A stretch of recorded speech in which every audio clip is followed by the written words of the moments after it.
نحمدہ و نصلی علی رسولہ الکریم اما بعد فاعوذ باللہ من الشیطان الرجیم بسم اللہ الرحمن الرحیم رب اشرح لی صدری ویسر لی امری واحلل عقدۃ من لسانی یفقہوا قولی واتقوا اللہ واعلموا انکم الیہ تحشرون۔ اللہ کی نافرمانی سے بچو اور خوب جان رکھو کہ ایک روز اس کے حضور میں تمہاری پیشی ہونے والی ہے۔ سورہ البقرہ کی اس آیت میں اللہ سبحانہ و تعالیٰ اہل ایمان سے مخاطب ہیں اور انہیں کہہ رہے ہیں کہ نافرمانی سے بچو، کیونکہ اللہ کی نافرمانی کر کے ہم قیامت والے دن کسی طرح کے اجر کے امیدوار نہیں ہو سکیں گے۔ ہم مسلمانوں کا اللہ پر بھی یقین ہے، اللہ کے آخری رسول محمد صلی اللہ علیہ وآلہ وسلم پر بھی یقین ہے اور قرآن پر بھی یقین ہے۔ یہ اللہ کی کتاب ہے جو لوگوں کے لیے ہدایت ہے۔ لیکن اب نافرمانی سے بچو، اس کا کیا مطلب ہے؟ یہ بات ہم ایک مثال سے سمجھتے ہیں کہ ہمارا اپنے بیٹے پر مان ہوتا ہے کہ وہ ہماری بات مانے گا۔ والدین اپنے بیٹے کو نصیحت کرتے رہتے ہیں، خاص طور پر امتحانوں کے دنوں میں، کہ اپنا وقت ضائع مت کرنا اور سخت محنت کرنا تاکہ امتحان میں کامیاب ہو سکو اور آنے والی زندگی میں تمہیں اس محنت کا پھل مل جائے۔ جب اس کامیابی کے بدلے میں تمہیں زندگی میں آسانیاں ملیں گی تو تب تمہیں احساس ہوگا کہ محنت کا ہم کہہ رہے تھے تو ٹھیک کہہ رہے تھے۔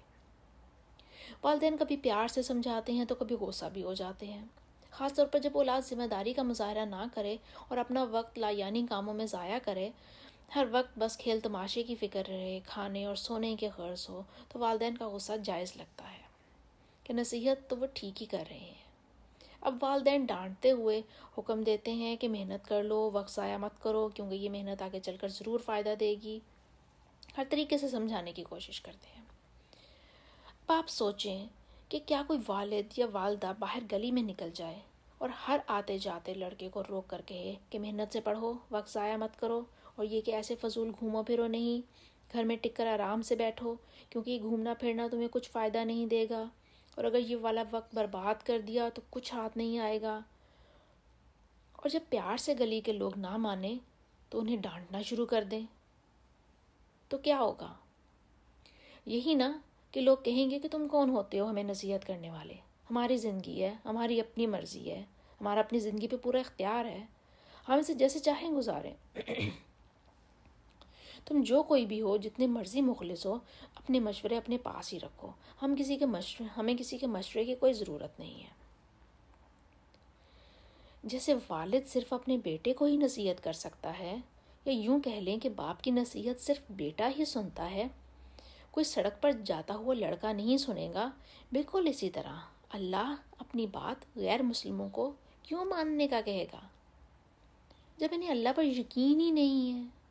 جب وہ اللہ کے آخری نبی کو مانتے ہی نہیں ہیں، جب وہ قرآن اور حدیث کے ہی انکاری ہیں، تو پھر ہم کیسے کہہ سکتے ہیں کہ وہ اللہ کی کتاب یعنی قرآن پڑھ کر اس سے ہدایت حاصل کرنے کے متلاشی ہوں گے؟ یہ بات تو اللہ اہل ایمان سے کہہ رہا ہے کہ اللہ کی نافرمانی مت کرو۔ ہم مسلمان سمجھتے ہیں کہ شاید غیر مسلم ایمان نہ لا کر اللہ کی نافرمانی کر رہے ہیں، وہ تو ایک الگ کہانی ہے۔ بھئی وہ تو اللہ کو مانتے ہی نہیں ہیں، اللہ کو اپنا خالق، رازق اور مالک مانیں گے تو ہی بات آگے چلے گی نا، کہ ہاں ایک ذات ہے جو ہر چیز پر قادر ہے، اور وہ ذات تمام انسانوں کی خیر خواہ ہے۔ اس ذات نے ہمارے لیے یہ دنیا بنائی ہے، اور اس دنیا میں زندگی گزارنے کے کچھ اصول بھی اس نے وضع کر دیے ہیں، اور ان اصولوں والی کتاب قرآن کی شکل میں اپنے آخری نبی محمد صلی اللہ علیہ وآلہ وسلم کے ذریعے ہم تک پہنچا دی ہے، تاکہ ہم اس کو پڑھ کر اپنی زندگیاں سنوار سکیں۔ اب اللہ اس آیت میں کہتا ہے کہ اللہ کی نافرمانی سے بچو، یہ بات تو اللہ اپنے بندوں سے کہہ رہا ہے، ان بندوں سے جو ایمان لا چکے ہیں، جو اللہ کو اپنا رب مانتے ہیں، جو نبی پاک صلی اللہ علیہ وآلہ وسلم کو آخری رسول مانتے ہیں، جو اللہ کی وحدانیت پر یقین رکھتے ہیں،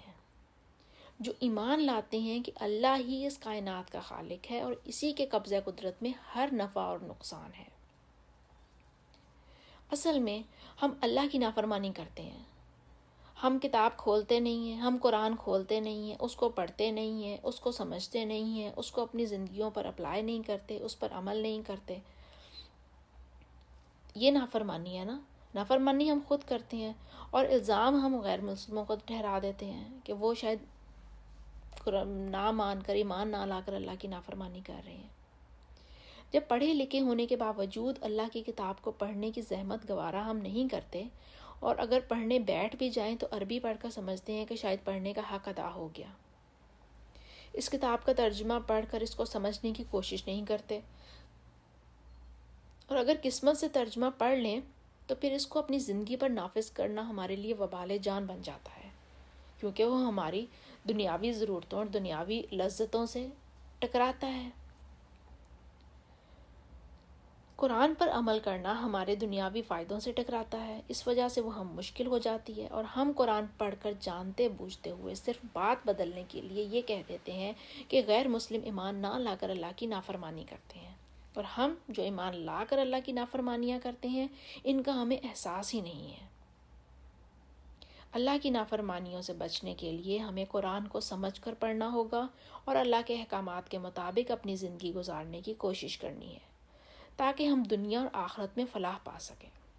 اللہ ہم سب کو قرآن سیکھنے اور اس پر عمل کرنے کی توفیق عطا فرمائے۔